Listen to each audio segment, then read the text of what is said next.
Here I have Dongfeng Box, and let me show you how to check and read the system version of this car. So at the very beginning, let's start by using the home screen.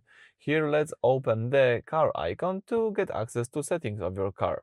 Let's use the left tab to switch between all sections and select the last one, which is the vehicle information. Here let's choose the second tab, which is system. As you can see, here we've got system information, like for example the serial number. But right now we are focusing on system version. You can also check out this number by using the version information. And as you can see, my version is SmartOS V1.0. So this is the name and primary version of the vehicle's operating system. If there will be any update of the software, you'll check out that this version will be different.